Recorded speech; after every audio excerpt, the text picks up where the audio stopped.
Ja, god dag igjen, kjære seere. Vi ønsker dere velkommen tilbake til oss, frikanalen Trond kvarter.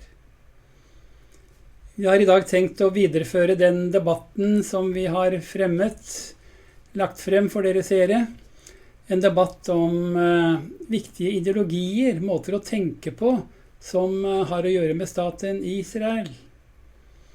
Viktige ideologier, sionisme, politisk, ideologisk grunnlag for staten Israel, slik det slås fast også i Israels uavhengighetserklæring. Sionisme, politisk grunnlag for staten Israel.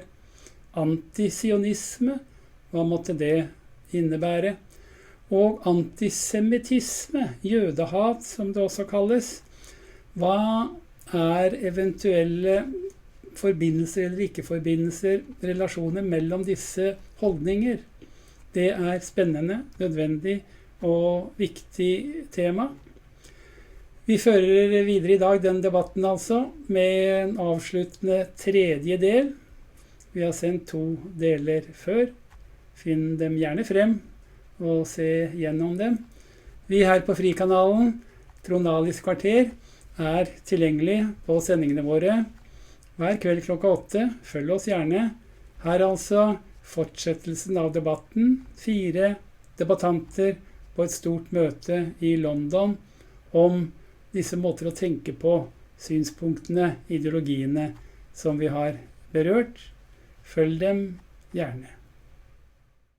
Thanks all for listening, and thank you to all 4 of our panelists for absolutely brilliant opening speeches. Now, it is time to announce the result of the vote taken as you were coming in and before you'd heard a word of those speeches. This is the picture of how you felt when you walked into the room tonight. For the motion, 15%. Against the motion, 59%. Undecided, 26%.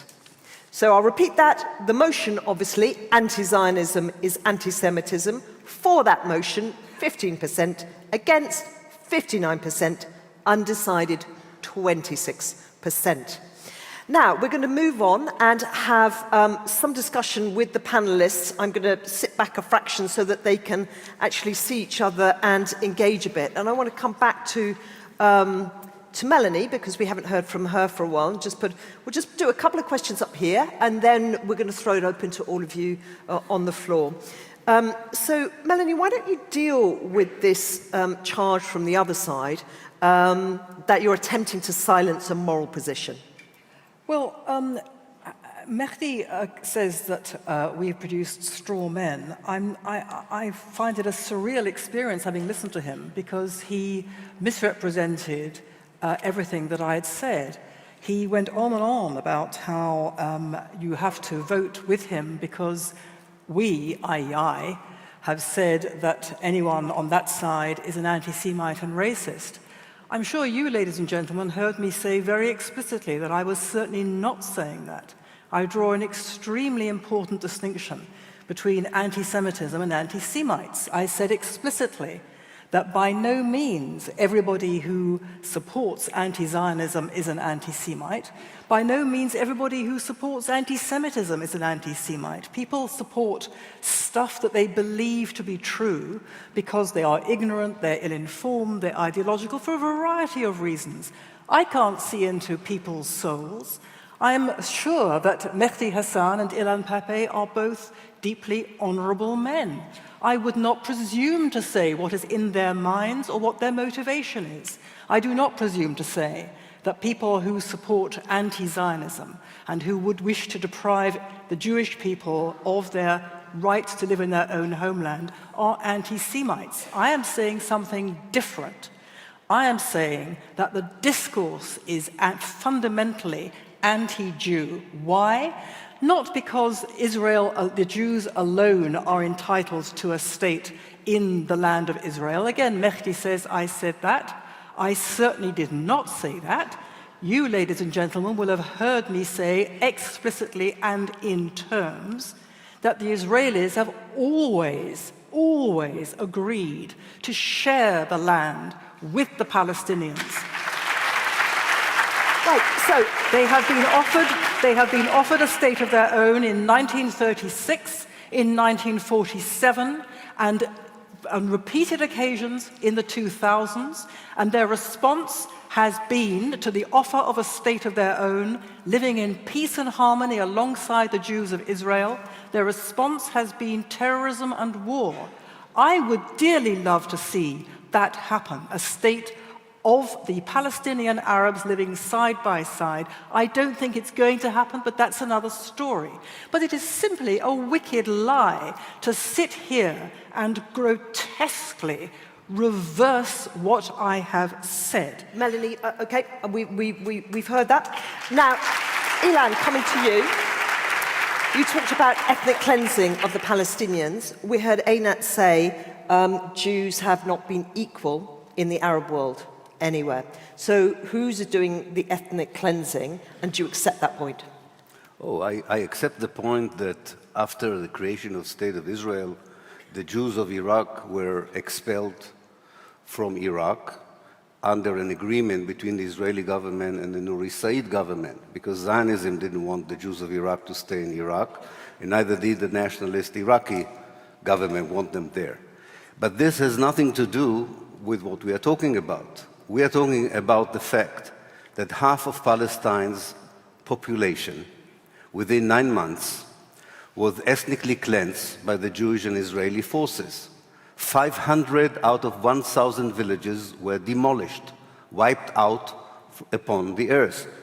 11 Palestinian towns were depopulated by force. This was not immigration.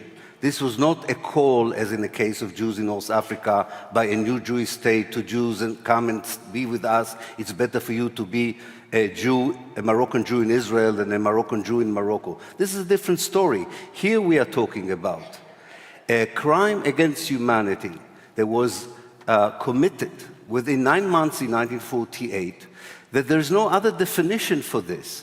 Otherwise, why would half of Palestine's population become refugees if they were not expelled by force by a settler colonial movement? So you've made these points already. Yeah. Deal with the point about the inequality of Jews in the Arab world. I can deal with. First of all, the Jews were treated in the Arab world much better than they were in the Christian world. Far better, far better, and especially in countries such as Iraq. Can we just hear the speaker, please? Especially in countries such as Iraq, and Egypt, and Morocco, until the rise of Zionism, Jews were holding positions of power. Jews led secular, rich, and religious life, and all this fabric that was holding on for centuries was broken down first by the Zionist ideology that told Jews in the Arab world that they do not belong to the Arab world, and by a reaction by fanatic Arab nationalism saying, okay, so you have to decide whether you are Zionists or you are Jews. Okay, thanks. So So that, this is historically... Right, we're moving on. Einat, can you deal with Mehdi's point, please, that, that you and Melanie are suggesting that every anti-Zionist is a bigot and a racist, that this is a naked slur? That is such a simple rhetorical trick. Make things sound so extreme, so outrageous, and then people say, oh, that's not what we meant, that's not where we said. The motion is very clear, and again, this is not an academic debate. The topic here tonight is not just anything, any policy. This is about people's lives here. And today, in effect, in the UK, in the West, anti-Zionism has become the respectable, shiny way of being anti-Semitic, because we already have. And the reason that people want to separate the two is because they need the cover of respectability to continue to gain adherence. If you knew it was anti-Zionism, you would reject it, because anti-Semitism, you would reject it because you would know where it leads. But as long as it's presented to you as something rational, and remember, anti-Semitism in the beginning also appeared rational. It was also supported by elites. It thrived on universities. Nobody thought it would lead where it led, because that's how it gained adherence, by people thinking that it was different, that it was new. And this is what we're seeing. We're seeing a concerted effort to maintain the respectability of that position so that the process of dropping our defenses can continue. Thanks for that. And Mehdi, one for you. Can you just deal with Melanie's point, the distinction between anti-Semite and anti-Semitism, the suggestion that there's a discourse that is fundamentally anti-Jew? I can't deal with it. You'd have to ask Melanie to deal with it because it makes no sense to me. The idea that you can say, I'm sorry, when we talk about academics and real life, let's get away from university halls, with respect, Ilan. The idea that you say, let's all vote tonight, that anti-Zionism is anti-Semitism, and then I say I'm an anti-Zionist, and you say, but you're not an anti-Semite. That makes no sense. Capitalism is something you say you're a capitalist. I mean, this is pedantry to try and pretend that you can go after the ideology, but not the people who identify with that ideology. It's absurd to say that. By the way, Einat mentioned that it's a rhetorical trick to do that, which is a nice line, but then she literally in the next sentence went on and said, unless my ears are deceiving me, anti-Zionism has become a respectable, shiny way of being an anti-Semite. So I'm an anti-Semite who's using anti-Zionism in a respectable, shiny way. Why not just come out and say it? I don't know why you're hiding it. Call me an anti-Semite. Are you calling Mehdi an anti-Semite? Am I an anti-Semite? Because I say I'm an anti-Zionist. I know you're not, Melanie. Are all the Palestinians anti-Semites? Because they're all anti-Zionists. Just say it. Be brave. Be brave. Say it. Right. We're going to open this to the floor now. No unless you want to answer it. Absolutely.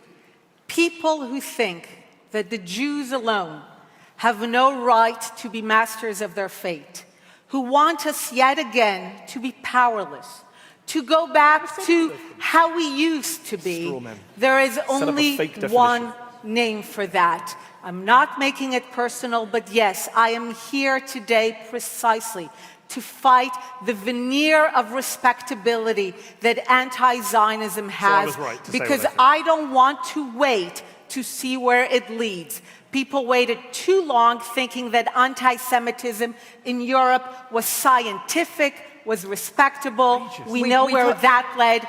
I don't plan to wait again. We've heard that point. Right, it is time to hear from all of you now. So there are ushers with mics, I should say. Do please raise your hands.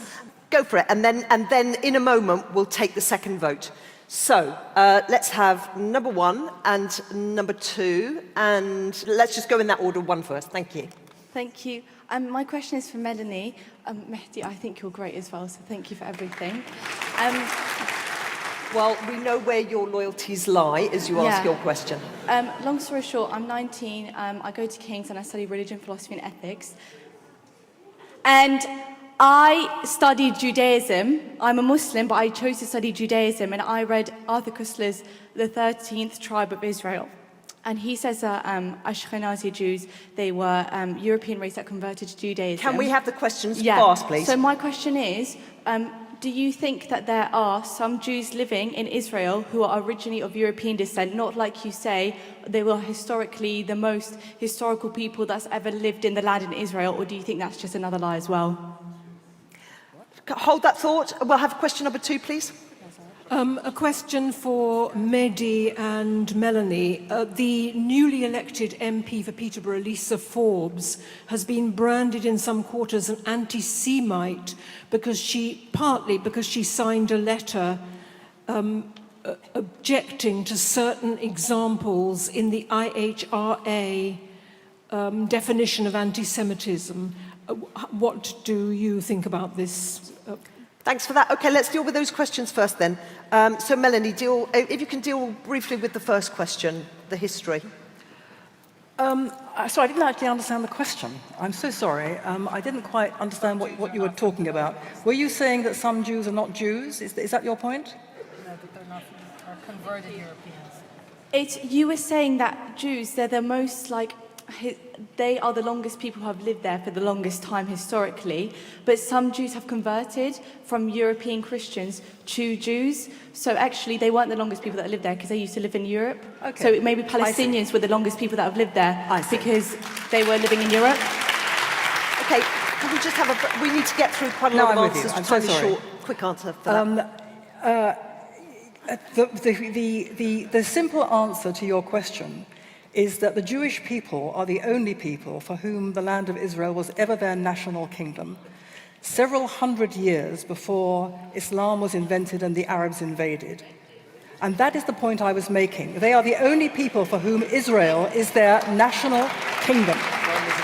The fact that many Jews haven't lived there is self-evidently true, but that is not the point. The Jews are entitled to the land of Israel because that is their ancient historic homeland from which they were dispossessed by waves of colonial invaders and which they have got back from colonialism and which some people think is actually that they should not be able to do that. That's the point I was making. Okay, thanks for that. We're not going to spend more time on the deep history right now. Coming to the Peterborough question, Mehdi deal with that. We were asked for views on the letter. About definitions. I don't know about the letter. I do know that she, I mean, I don't live here, so I don't follow Labour politics as much as I used to, but I do know that Lisa Forbes liked a Facebook post which referred to Theresa May's Zionist slave agenda or some such formula. In my view, that's clearly anti-Semitic. She has her excuses. She says that she didn't read the text. She was trying to support a video that was in solidarity with New Zealand victims. You know, each to their own, whether they believe her or not. I don't know Lisa Forbes. I don't know anything about her. All I can say is that statement, saying Theresa May has a Zionist slave agenda, is clearly anti-Semitic. It's where, quote-unquote, anti-Zionism does go into anti-Semitism. I think I opened my speech by conceding that I've never denied that there are anti-Zionists who become anti-Semites. You've answered that question. Number 4, please. Can we stand up? Sorry. Yes, I'm standing up. Thanks. Can we have some questions to our other 2 speakers now? Speakers, for the motion, I'd like to ask you to comment on Nakba and how do you think Palestinians should be dealing with the consequences of Nakba. Thank you. Thank you. And down at number 1. I'm going to take a couple all together to get through some more. We're running out of time. Hi. Well, to paraphrase Bret Stephens and Peter Beinart, anti-Zionism is not anti-Semitism, but it might as well be, practically speaking. But we're dealing with a lot of semantics here, and my question is, I'm having a little identity crisis. I'm Jewish, I'm a Zionist, I'm deeply troubled by 1948. I wouldn't call it ethnic cleansing, Mr. Pape. It was a strategic choice. We need to do, okay? It was a strategy because it was a time of war. My question is, why are we, this is almost masturbatory, you should pardon the expression. What is the solution? We're all thinking kind people. What is the solution? Who's your question to? All of them. Okay, I'm going to ask that one. That one can be for Ilan. What's the solution? And we had, I think someone up here, yeah, we were going for. Yeah, number 3, please. Hi, this is a question for the opposition. Why is Israel singled out as a human rights violator in the United Nations, by the Labour Party, by many other entities, as compared to so many egregious violators of human rights, including in the Middle East? Why is it consistently singled out? Is that not a form of anti-Semitism? Thank you for asking a question. That's great. So, Einat, I want to hear from you first on the question of Nakba, which is, who would like to just define Nakba the best for us? Ilan, you're the historian. About what? The Nakba. Yeah. I did? Can you define the Nakba? Oh, the Nakba. Okay. Very, very quickly. I want to ask Einat the question. Okay. Just give us the historical definition in a sentence. Yeah. The Nakba is an operation of ethnic cleansing, which was a systematic expulsion of the Palestinians in order to de-Arabize Palestine and create on its ruins a Jewish state. In 1948. In 1948, but okay, thank you. No, it's important to say. The Nakba continues. because only 50% of the people were expelled and only 80% of the land was taken. The Nakba continues every day in Gaza, in Nablus, in the Galilee, in the Nakab, and we should have a discussion about the destruction of Palestine and not about the nonsense that we're hearing here tonight. Obviously, this is the Palestinian term for what happened in 1948. It means catastrophe. Einat, I'm not sure if you accept that definition we just heard from Ilan, but anyway, deal with the question. That was not a definition. Okay, the story is very simple. The Arabs of the land, the Palestinians, could have had again and again and again a state of their own. They could have had it in half of the land, in 80% of the land. But every time when they were told, you can be masters of your fate in part of the land, but in another part, the Jews will be masters of their fate, no longer inferior to you, no longer submitting to you. Their choice again and again and again to the present has been to fight for all.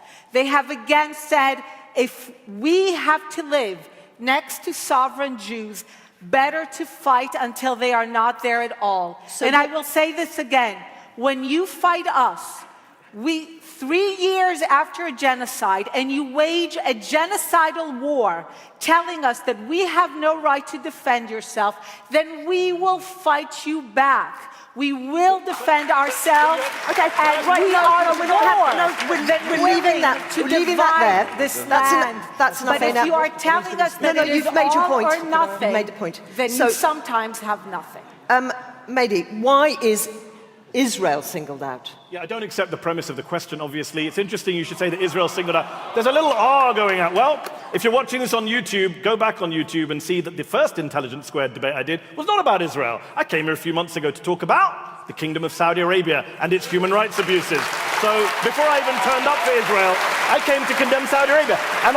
And this, I get it. There are lots of UN resolutions condemning Israel. I get that. But if you look at actual practical sanctions, there are no sanctions on Israel from Western countries for human rights abuses. There are against Syria, there are against Russia, there are against Iran, there are against North Korea. So no, I don't think Israel's being singled out. I'd actually like to see sanctions put on Israel so it's treated like other human rights abuses. Consistency, single standard. Right. I want to give everyone on the panel an opportunity to answer the question that we had from down here, which was, what is the solution? So a moment for optimism, but literally only a moment each. Melanie, can you go first? 2 sentences, please. What is the solution? It depends what the problem is. If you define the problem in the Middle East as a contest between two people with the rights to the land over the boundaries of that land, then you end up precisely where we are. But in my view, that's not the situation at all. The real situation is different. If you want a solution to the real problem, you have to stop the 100-year attempt to exterminate Israel as a nation-state of the Jewish people and to exterminate the right of the Jews to live in Israel as their own sovereign country. That is what the situation is in the Middle East. However you like to reframe it, that is what the problem is. If you want a solution, you have to stop people trying to commit a genocidal assault upon the right of the Jews to live in their own country. Once you stop that, you've got the solution. Thank you. Ilan, what is the solution? If you could just give me 2 sentences, I'd be grateful. Yeah. The only viable solution is to change a reality where between the River Jordan and the Mediterranean, you have now 12 million people, 6 million Palestinians without any human rights and civil rights, and 6 million Jews with all the privileges in the world. Only one state that ensures equal rights for everyone, regardless of their nationality, religion, race, or gender, is the only solution. And the return of the refugees that have been expelled. Yes, because the region is known for having so many of those states. The only response is for the Arab world to finally say something very simple: welcome home. To accept us as an indigenous people who are in their land, to accept us as equal claimants to the land, not exclusive, not superior, but people have an equal right to finally be masters of our fate in a land of our own, in part of the land, next to Arabs who will be masters of their fate in part of the land. That's the only way to live together. And Mehdi. I'm always amused, Einat made a crack in her speech, and now again, that we know what binational states are like in the Middle East. I'm always amused when Israelis say this, because last time I checked, 20% of the Israeli population is Palestinian, so it's already a binational state. We just want to give the Palestinian part of that state equal rights. Every year, Arab MPs, Palestinian citizens of Israel in the Knesset, almost every year, put a bill forward to turn Israel into, quote, a state for all its citizens. And every year, the president of the Knesset, last year he did it, will not allow it to even reach the floor for deliberation. So tonight I ask Einat Melanie, do you support an Israel for all its citizens? Because I do. We can call it Israel, call it whatever you want, but just give it a state for all its citizens. It is a state of all its citizens. No, it's not. It's very simple. In fact, Israel is a state of all its literally citizens. blocked a bill. The Supreme Court blocked the bill. You're gaslighting, Einat. The Supreme Court blocked the bill to make it a state of all its citizens. You know that. You're a former member of the Knesset. Okay, you've both had your say on that. Right, now we're going to go for our final statements from our speakers on the panel, summing up speeches to be made seated and to last no longer than 2 minutes. In fact, do you know what, all four of you? If you could just kind of keep them really tight, if you can get them down to less than 2 minutes, I would be grateful. We're going to go in reverse order, so Mehdi, you first.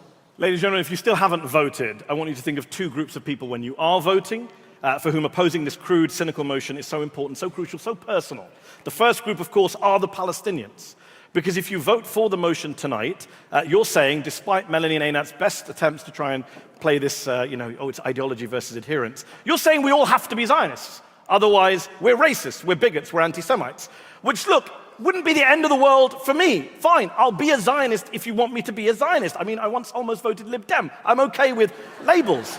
But to ask the Palestinians to not just accept their dispossession, their ethnic cleansing, their ongoing occupation, but to also call themselves Zionists or else is outrageous. You can't ask Palestinians to be Zionists. You just can't. And by the way, if they say it's racist to oppose Zionism, well, it's racist to ask Palestinians not to oppose their own occupiers. And look, if you don't care about the Palestinians, still vote against the motion tonight, because there's another group of people you'll be throwing under the bus if you vote for this motion, anti-Zionist Jews. People like Ilan, like my colleague Naomi, like Noam Chomsky, like the Haredi. And in a single sweeping move, you risk throwing all these people under the bus. Jews who oppose Zionism in good faith. We haven't talked about that today. Not once did the proposition acknowledge that we might have good reasons for our views, that we're not all trying to hide behind, what was it Einat said? The shiny respectability of the new anti-Semitism. Don't tar all those people who are fighting for human rights, who are fighting in good faith, as racists, as self-hating Jews, as anti-Semites, for the sake of a political ideology. Don't do it. Don't do it. Whatever your views on Israel-Palestine, vote with the opposition tonight against this ludicrous, dishonest, offensive motion.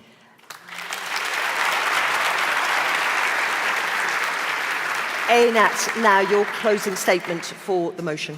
I doubt there's a lot of good faith here, and I have to say, if Zionists such as myself can support Palestinian self-determination, I see no reason why the reverse should not be also asked. But I want to take us and use this opportunity to go back to the fundamentals and to the big picture. A reminder about what is actually going on in the mechanism. Remember, step one is the Zionists are designated as a collective group which happens to coincide with the group previously known as Semites and Jews. Step two, they are then ascribed the most loathsome qualities of our time. Step three, it is done by appealing to the greatest authority of the era. Step four, and this is where we are now, they are slowly subject to a process designed to strip them of their defenses. But we were told today and are asked to believe that this time the the Zionists are truly to blame. Germans and Europeans too sincerely believe that the Semites were truly to blame. But we now know that anti-Semitism arose from a deep crisis in the society doing the blaming. After all, these templates and ways of thinking about my people have been around for millennia. Yet they become particularly useful in times of crisis. And we are indeed again a species in crisis. Technology questions our very intelligence and humanity. Extreme weather undermines our confidence in our control. Inequality undermines our idea of progress. Our leaders, or lack thereof, leave us feeling bereft of a sense there's a steady hand at the helm. And at times of crisis, we desperately crave certainty. And there are few greater certainties in this world to grab on than that the Jews are to blame. As a society, we can emerge from our crisis, but only if we ask ourselves, how can we all do better rather than who is to blame? And I believe we can all indeed do better. Thank you. Thank you. Well, I'm happy. We heard a lot about the Zionist ideology and the idea that the land of Palestine is the land of Israel. Always when you hear it, think about someone coming to you at the dead of night in London and tells you, I used to live in your house 2,000 years ago, and because of that, the house belongs to me. And the next day, they come with the police. And the next day, they come with the police who says, they have a right, you have to give them half of their house.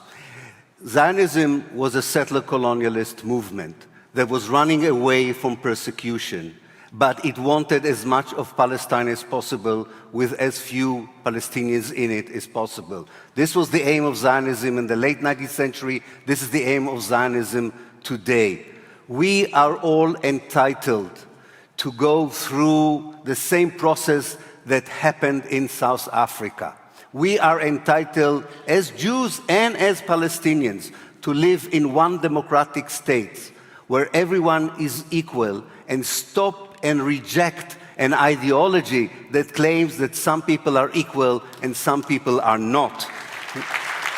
I'm asking you, for the sake even for Jewish communities around the world, because settler colonialism in Israel will become worse as the century will continue. For the sake of the people who live here and the sake of the people who live there, we are entitled to have the same kind of democracy that everyone else has without Boris Johnson. Thank you.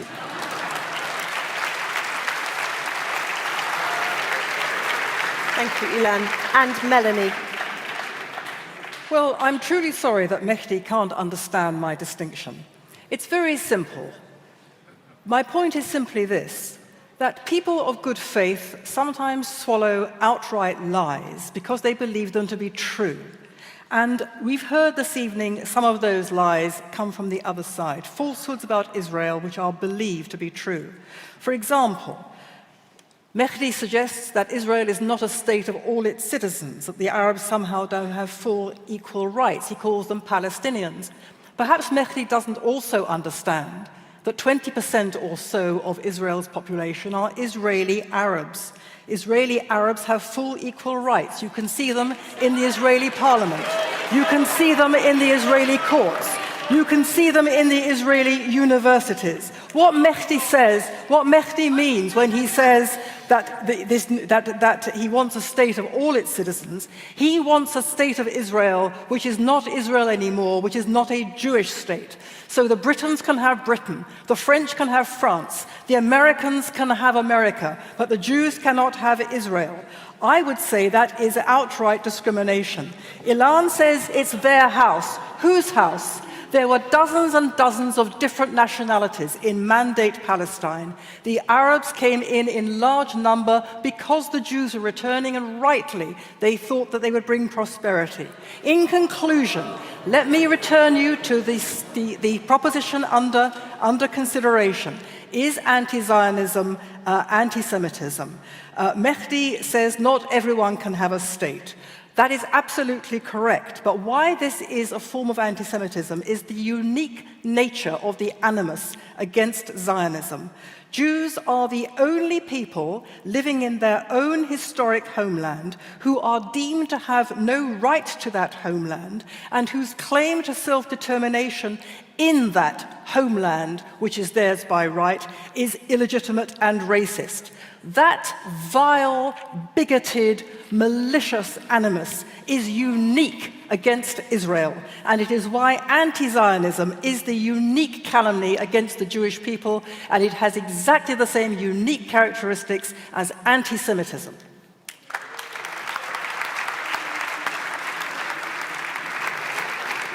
Thank you all for your summing up speeches, and that concludes our debate. So it is time now to announce the final vote count. And a reminder that our motion this evening was anti-Zionism is anti-Semitism. A reminder also that we began the evening with 15% for the motion, 59% against the motion, and 26% undecided.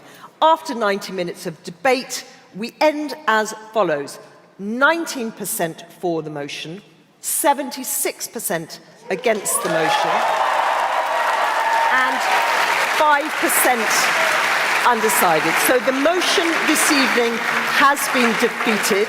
This House does not believe that anti-Zionism is anti-Semitism.